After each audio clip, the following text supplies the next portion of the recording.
Magandang araw sa bawat isa.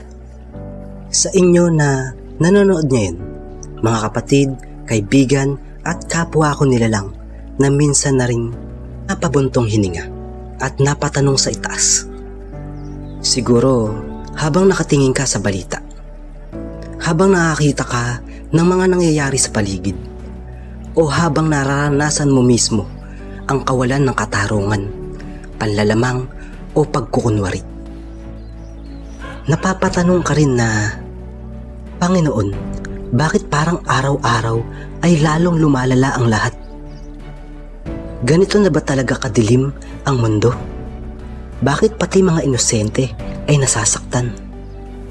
Bakit parang unti-unti nang nawawala ang pagmamahal, katapatan at respeto sa isa't isa? Hindi masamang magtanong. Hindi ibig sabihin nito ay nawawalan ka na ng pananampalataya. Ibig sabihin lang nito ay buhay ang iyong puso. Nasasaktan ka sa nakikita mong mali at naghahanap ka ng katotohanan. Marami ang nagbibigay ng sariling paliwanag. Sinasabi nilang dahil sa kahirapan, dahil sa kawalan ng edukasyon, dahil sa mga namumuno, o dahil sa panahon ngayon. Ngunit, higit pa sa mga dahilan na nakikita ng ating mga mata, mayroong mas malalim, mas tunay na katotohanan na kailangan nating maunawaan. Ngayon, pag-usapan natin ang 5 katotohanan kung bakit lumalala ang kasamaan sa ating mundo. Hindi ko ito sasabihin para takutin ka o para iparamdam na wala na tayong pag-asa. Sasabihin ko ito para maunawaan natin ang tunay na kalagayan, para hindi tayo maligaw ng paningin, at para malaman natin kung paano tayo mananatiling matatag at magiging liwanag sa gitna ng lumalalim na dilim.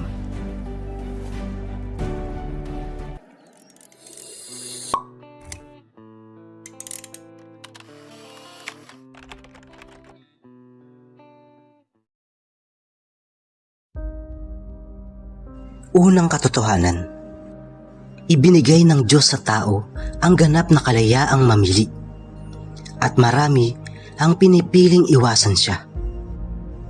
Ang unang katotohanan na kailangan nating tanggapin ay ito: ang Diyos ay hindi lumikha sa atin na parang mga robot na kailangang sumunod lamang sa Kanya nang walang pagpipilian. Kung gusto Niya, madali lang sanang gawin na lahat tayo ay gagawa ng mabuti nang walang pag-aalinlangan. Ngunit hindi Niya iyon ginawa, dahil ang tunay na pagmamahal ay hindi mapipilit. Ang tunay na pagsunod ay nagmumula sa malayang pagpili. Ibinigay Niya sa bawat isa sa atin ang kalayaang magpasya. Kung susundin ba natin ang Kanyang daan na puno ng kabutihan, katarungan at pag-ibig, o kung susundin natin ang sarili nating kagustuhan, ang daan na tila maganda sa paningin ngunit nauuwi sa pagkawasak. Sa Kawikaan chapter 14 ay malinaw na sinasabi, may daang tila matuwid sa paningin ng tao, ngunit ang dulo nito ay daan patungo sa kamatayan. Lumalala ang kasamaan dahil sa paglipas ng panahon, mas marami ang pumipili na ilayo ang sarili sa Diyos. Marami ang nagsasabing, alam ko na ang tama para sa akin, hindi ko na kailangan ng Diyos. Pinipili nila ang panandaliang kasiyahan kaysa sa pangmatagalang kapayapaan. Pinipili ang pagyamanin ng sarili kahit makapinsala ng iba. Pinipili ang maghari kaysa maglingkod. Kapag ang karamihan ay gumagamit ng kanilang kalayaan para labagin ang kalooban ng Diyos, hindi maiiwasan na lalong lalaganap ang kasamaan. Huwag nating isisa sa Diyos ang pagkakaroon ng kasamaan.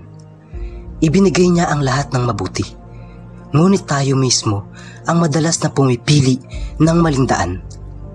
Ang kasamaan ay bunga ng maling paggamit ng kalayaang ibinigay niya sa atin ng may pagmamahal. Pangalawang katotohanan. Lumalakas ang kasamaan, hindi dahil napakaraming masama, kundi dahil napakatahimik ng mabubuti. Ito marahil ang isa sa pinakamasakit, ngunit pinakamakatotohanang dahilan. Ang kasamaan ay nagtatagumpay lamang kapag ang mga mabubuting tao ay nananahimik at walang ginagawa. Sinabi ng matalinong si Edmund Burke, ang kailangan lamang para magtagumpay ang kasamaan ay ang panatilihing tahimik ang mga mabubuting tao. Ilang beses na tayo nakakita ng mali sa ating paligid. Nakita nating niloloko ang kapwa, inabuso ang kapangyarihan, inapi ang mahina, nilapastangan ang karapatan ng iba. Ngunit ano ang ginawa natin? Madalas ay tumingin na lang tayo sa ibang direksyon. Nananahimik tayo dahil sa takot na madamay. Nananahimik tayo dahil iniisip nating wala naman akong magagawa. Maliit lang ako. Nananahimik tayo dahil ayaw nating magkaroon ng gulo. O dahil iniisip nating hayaan na lang, ganyan talaga ang buhay. Ang pananahimik sa harap ng kasamaan ay parang pagbibigay nito ng pahintulot na lalong lumakas. Ang hindi pagtindig para sa katotohanan ay parang pagsang-ayon sa maling gawain. Isipin mo, kapag may nagnanakaw sa harap mo at walang pumigil, lalo siyang mangangahas na magnakaw muli. Kapag may nambubuli at walang tumindig para sa biktima, lalo siyang magiging malupit. Kapag ang katotohanan ay itinatago at ang kabutihan ay itinatago sa sulok, paano pa mapapawi ang dilim? Huwag nating kalimutan ang sinabi ni Jesus sa Mateo chapter 5 verse 13 to 14. Kayo ang asin ng lupa. Kayo ang ilaw ng sanlibutan. Ang ilaw na nakalagay sa ibabaw ng bundok ay hindi maitatago. Kapag ang asin ay nawala na ng lasa, wala na itong silbi, kundi itapon at tapakan ng mga tao. Kapag tayo na dapat maging liwanag ay nagtatago na rin sa dilim, sino pa ang magliliwanag? Pangatlong katotohanan. Ang ugat ng lahat ng kasamaan ay nasa loob mismo ng puso ng tao. Madalas nating isisi ang lahat sa paligid. Sinasabi nating, kasi mahirap lang kaya nagnanakaw. Kasi masama ang impluwensya ng iba kaya nagkakaganyan. Kasi hindi maayos ang pamahalaan kaya ganito ang nangyayari.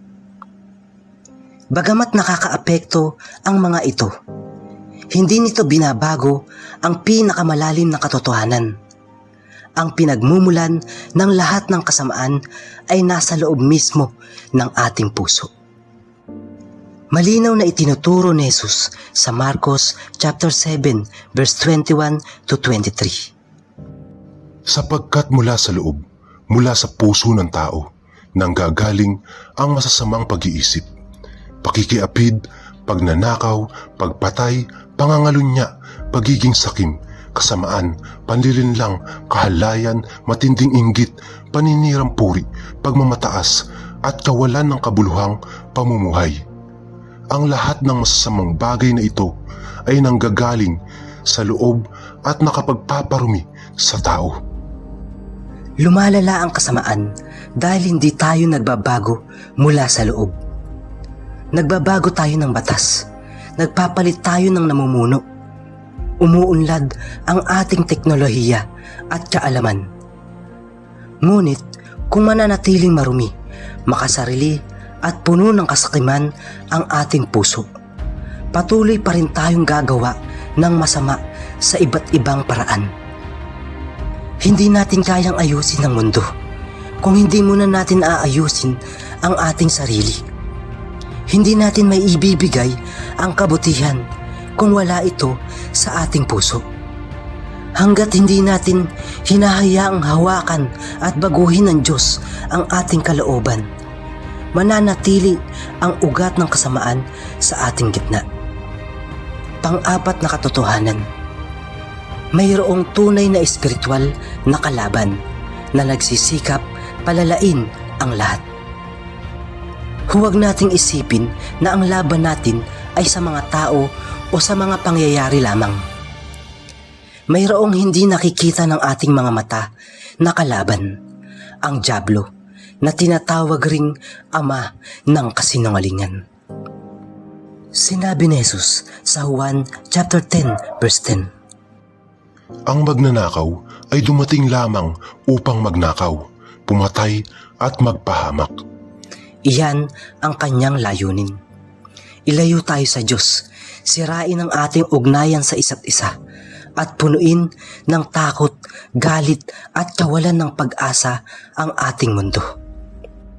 Sa Efeso chapter 6 verse 12 ay ipinapaalala sa atin, Sapagkat ang ating pakikipaglaban ay hindi laban sa tao, kundi laban sa mga namumuno at sa mga may kapangyarihan, laban sa mga pinuno ng madilim na sanlibutang ito, at laban sa masasamang espiritu sa kalangitan. Lalo niyang pinapalala ang lahat dahil alam niyang kaunti na lamang ang kanyang oras. Ginagamit niya ang ating kahinaan, ang ating pagkataranta, ang ating pagiging makasarili, ang ating galit at inggit upang magdulot ng gulo at pagkakahati-hati. Ginagamit niya ang balita at teknolohiya para palaganapin ang takot at kasinungalingan. Ngunit huwag tayong matakot. Tandaan natin, mas dakila ang Diyos na nasa ating mga puso kaysa sa Kanya na nasa mundo. Hindi tayo nag-iisa sa labang ito. Panglimang katotohanan, lumalala ang kasamaan kapag ang tao ay lumalayo sa Diyos at nawawala ng tumpak na pamantayan. Ang huling katotohanan, kapag ang tao ay lumalayo sa Diyos, nawawalan siya ng matibay na pundasyon kung ano ang tama at mali. Kapag tinatalikuran natin ang salita ng Diyos at ginagawa na lamang nating batayan ang sarili nating gusto, ang gusto ng karamihan, o ang kung ano lang ang nakabubuti sa atin, doon nagsisimula ang tunay na pagkalito at paglala ng kasamaan. Dati, alam ng lahat na ang pumatay, magnakaw, manloko o magtaksil ay mali. Ngunit ngayon, binabago na ng mundo ang kahulugan ng tama at mali.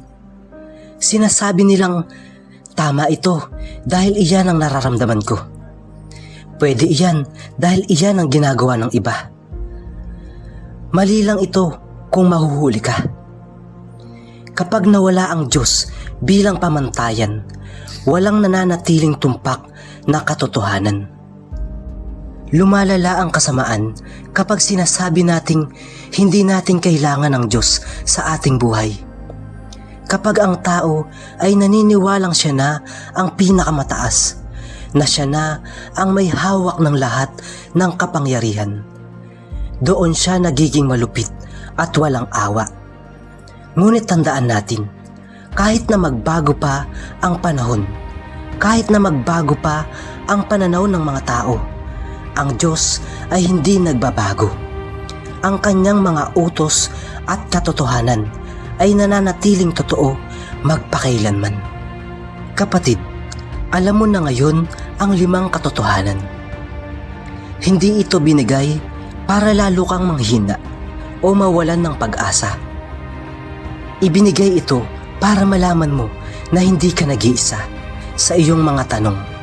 At higit sa lahat, para malaman mo kung ano ang magagawa mo. Huwag kang matakot gumawa ng tama kahit na marami ang gumagawa ng mali. Huwag kang manahimik kapag nakakita ka ng pang-aapi o kawalan ng katarungan. Hayaan mong baguhin ng Diyos muna ang iyong puso at maging sandigan ka ng kabutihan sa iyong tahanan, sa iyong trabaho at sa iyong komunidad. Ang liwanag ay lalong nagniningning kapag mas madilim ang paligid. At ikaw ay nilikha para maging liwanag na iyon. Huwag tayong magpatalo sa kasamaan, gaya ng sinasabi sa Roma chapter 12 verse 21. Huwag kang magpatalo sa kasamaan, kundi talunin mo ang kasamaan sa pamamagitan ng kabutihan. Ang kasamaan ay pansamantala lamang. Ngunit ang kabutihan ng Diyos ay magtatagal magpakailanman. Pagpalain kayo ng Diyos at maging matatag hanggang sa huli.